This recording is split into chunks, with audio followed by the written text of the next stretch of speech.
안녕하세요, 풋볼 포레스트입니다. 바로 오늘 있었던 경기죠. 홍명보 감독의 대한민국 대표팀과 일본 대표팀 간의 2025 동아시아컵 3차전 경기가 있었습니다. 이번 경기에서 우리나라 대표팀이 상대한 일본 대표팀은 현재 피파 랭킹 15위 자리에 위치한 객관적인 전력상 우리나라 대표팀보다 한층 높은 전력을 자랑하는 아시아 최강의 팀으로서 우리나라 대표팀은 2020년대에 들어서 일본 대표팀을 상대로 단 한 번도 승리를 거둔 적이 없을 정도로 상대 전적에 있어서도 밀리고 있는 상황이기 때문에 이번 경기는 일본 대표팀의 우세를 점칠 수 있는 경기라고 할 수가 있었습니다. 우리나라 대표팀은 역대 동아시안컵에서 5회나 우승을 차지하면서 명실상부한 동아시안컵 최강의 팀이긴 하지만 가장 최근에 있었던 대회에서는 일본 대표팀에게 밀려서 우승 트로피를 놓친 상황인 만큼 이번 대회 우승을 위해서라도 반드시 잡아내야 하는 경기라고 할 수가 있었고, 이번 동아시안컵은 정식 A매치로 등록되는 경기는 아니긴 하지만 우리나라 대표팀 입장에서는 대표팀의 유럽파 주축 선수들이 빠졌을 때 다른 선수들을 실전에서 실험해 볼 수 있는 거의 유일한 기회이기 때문에 굉장히 중요한 의미를 갖는 대회라고 할 수가 있겠습니다. 그리고 현재 우리나라 대표팀은 이번 동아시안컵에서 이전 전승을 거두긴 했지만 일본 대표팀 역시 2승을 거두었고 골득실 면에서는 밀리는 상황이었기 때문에 이번 대회를 우승하기 위해서는 반드시 일본을 직접 잡아내는 수밖에 없었는데요. 그리고 이번 경기에서 대한민국 대표팀의 홍명보 감독은 조현우 골키퍼, 이태석, 김주성, 박진섭, 김진규, 주민규, 이동경, 박승욱, 김문환, 서민우 선수까지 2차전 홍콩 대표팀과의 경기에서는 상당수의 로테이션을 가동시켰었기 때문에 이번 경기에서는 다시금 주전급 라인업이 가동이 되었고 중국 대표팀을 상대로 완벽한 경기력을 보여줬던 이동경, 김진규 등 핵심적인 선수들이 대거 포함된 라인업이 일본 대표팀을 상대했습니다. 그리고 일본 대표팀 역시 홍콩 대표팀을 상대로 4골을 집어넣었던 조맨료 선수 등 현재 일본이 꺼내들 수 있는 최선의 라인업이 가동이 되면서 우리나라 대표팀을 상대하게 되었는데요. 이번 경기에서 우리나라 대표팀은 일본 대표팀을 상대로 홈에서 치러지는 경기임에도 불구하고 일본 대표팀을 상대로 거의 무기력한 경기력을 보이면서 상대를 전혀 위협하지 못하는 모습을 보였는데, 우리 대표팀은 전반전 슈팅 숫자가 4대3, 볼점률 수치 면에서는 48대52로 수치상으로는 거의 비슷한 셋을 찍었지만 이번 경기는 기록으로 보이는 것보다 훨씬 심각할 정도로 우리나라 대표팀이 일본 대표팀을 상대로 전혀 힘을 쓰지 못하는 경기 내용이 나왔습니다. 확실히 우리나라 대표팀이 이번 경기에서 가지고 나온 3팩 시스템은 중원에서 선수들이 볼 경합을 펼치는 과정에서 숫자 싸움에 밀리는 문제점이 있었고 중원 자체가 쌈 싸먹히는 수준으로 일본에게는 밀리는 양상을 보였기 때문에 후방에서부터 전방으로 볼 줄기가 아예 단절이 된 듯한 정말 숨이 턱턱 막히는 답답한 경기력을 보였습니다. 물론 우리나라 대표팀이 중국이나 홍콩 대표팀을 상대로 3팩 시스템을 가동해서 3대0, 2대0으로 안정적인 승리를 거뒀었긴 했지만 사실 홍콩, 중국을 상대로도 공격 전개에 있어서 유기적인 볼 흐름이 나왔다고는 보기가 힘들고,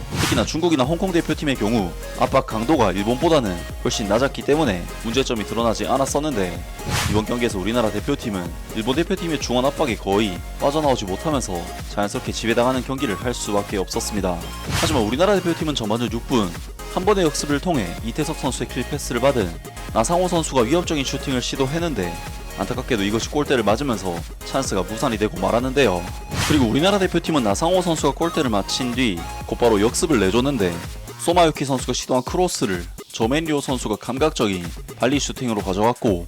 이것이 그대로 골망을 갈라버리면서 우리나라 대표팀은 일본 대표팀을 상대로 좋지 못한 경기력을 보인 끝에 선제 실점까지 내주는 정말 최악의 상황으로 경기가 전개되었습니다. 그리고 우리나라 대표팀은 실점을 내줬기 때문에 일본 대표팀을 위협할 만한 공격적인 전환을 보여줘야 하는 상황이 되었지만 아쉽게도 우리나라 대표팀은 전반전 초반에 답답한 경기 양상을 전혀 바꾸지 못하는, 여전히 일본의 압박에서 벗어나지 못하는 모습을 보이면서 실점을 당하고도 경기력적인 개선을 보여주지 못했고, 그나마 전반전 9분 우리나라 대표팀은 이동경 선수가 단독 돌파를 통해 위험 지역에서 프리킥 찬스를 얻어내긴 했지만 이동경 선수의 프리킥 찬스는 허무하게 슈팅이 막히면서 찬스가 무산이 되고 말았습니다. 그리고 우리나라 대표팀은 전반전 19분 박스 안에서 3명의 수비수가 한꺼번에 겹치면서 아무도 볼을 처리하지 않아 일본에게 찬스를 내주는 등 수비적인 불안함도 발생했고, 공격에서는 이태석 선수가 아예 골대 근처로 날아가지도 않는 어처구니 없는 슈팅으로 찬스를 무산시키는 등 우리나라 대표팀은 그야말로 역대급 최악의 경기력을 보인 끝에 일본 대표팀과의 이번 경기 전반전을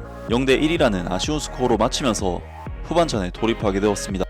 물론 우리나라 대표팀은 선수들도 개개인의 경합 상황에서 밀리는 힘든 상황에 있었기 때문에 경기력적인 우위를 점할 수가 없긴 했지만 우리나라 대표팀이 이번 경기에서 가지고 나온 홍명보 감독의 3팩 시스템은 중원 싸움에 있어서 상당한 제약적인 요소를 가지고 온 것은 분명했기 때문에 이번 경기에서 우리나라 대표팀이 보여준 부진은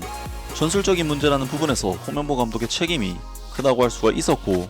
특히 우리나라 대표팀은 3백으로 3명의 중앙 수비수를 투입했음에도 불구하고 수비적인 안정감 또한 전혀 보여주지 못했기 때문에 홍명보 감독이 가지고 나온 3백 전술은 모든 면에서 실패한 전략이라고 밖에 할 수가 없었습니다. 이에 홍명보 감독은 전반전이 끝나자마자 주민규 선수를 이호재 선수로 교체시키면서 빠르게 전술 변화를 가져갔는데, 우리나라 대표팀은 후반전 초반 들어서는 상당히 라인을 올리고 많은 선수들이 공격에 가담하면서 공격 숫자를 늘리고 일본 진영에서 볼 소유를 할 수 있도록 공격적인 전술로 변경이 됐고, 이러한 상황 속에서 우리나라 대표팀은 후반전 9분 이동경 선수의 감각적인 힐패스를 이어받은 이태석 선수가 찬스를 잡았지만 수비수의 6탄 방어에 막히면서 득점에 실패하고 말았습니다. 그리고 우리나라 대표팀은 장신 스트라이커 이호재 선수를 박스 안에 둔 상황에서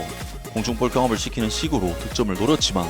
우리나라 대표팀은 이번 경기에서 10회에 가까운 코너킥 찬스를 잡았음에도 이동경 선수의 코너킥은 유효 슈팅으로조차 연결이 되지 않았는데요. 그리고 후반전 중후반에 접어들면서부터는 일본 대표팀이 사실상 수비적으로 완전히 치중하는 경기를 했기 때문에 이호재, 오세훈 등 장신 스트라이커들을 투입한 전술은 적중을 하면서 찬스들이 나왔지만, 이호재 선수의 헤더 슈팅은 번번이 골문을 벗어나면서 일본 수비진에게 위협을 가하지 못했고, 84분에는 오세훈 선수의 헤더 패스를 받은 이호재 선수가 정말 환상적인 바이시클 킥으로 유효 슈팅을 만들어냈지만, 이것을 오사코 골키퍼가 환상적인 세이브로 쳐내면서 정말 아깝게도 찬스가 무산되고 말았습니다. 결국 우리나라 대표팀은 일본 대표팀과의 이번 경기를 그대로 0대1로 패배하면서 대회를 마무리하게 됐고, 일본에게 밀려서 준우승으로 이번 대회를 마치게 되었습니다. 물론 우리나라 대표팀이 일본 대표팀을 상대로 승리를 거둔 지가 너무나도 오래된 이야기이긴 하지만, 이번 경기에서 보여준 경기력은 홍명보 감독의 전술적인 능력에 대한 의구심을 지우지 못했다는 부분에서 너무나도 실망스러운 결과가. 동아시안컵 자체가 전술 실험 및 선수 테스트를 하는 목적을 가지는 대회라고 해도 우리나라 대표팀 입장에서 최대 라이벌 매치라고 할 수 있는 한일전을 이런 방식으로 치렀다는 것은 팬들의 비판을 피하기가 굉장히 어려워 보입니다. 홍명보 감독으로서는 여러 선수들을 실험해봤기 때문에 이번 경기 결과에 대해서 크게 집중하진 않겠지만, 팬들에게는 경기 내용과 결과가 보여주는 부분이 있기 때문에 비판을 피할 수는 없을 것으로 보이는데요. 우리나라 대표팀의 홈에서 열리는 이번 대회를 우승하지 못한 것은 결국에는 아쉬운 대회라고 할 수가 있겠습니다. 아무튼 오늘 영상은 여기까지고요. 영상 재밌게 보셨다면 구독과 좋아요 그리고 댓글 부탁드립니다. 감사합니다.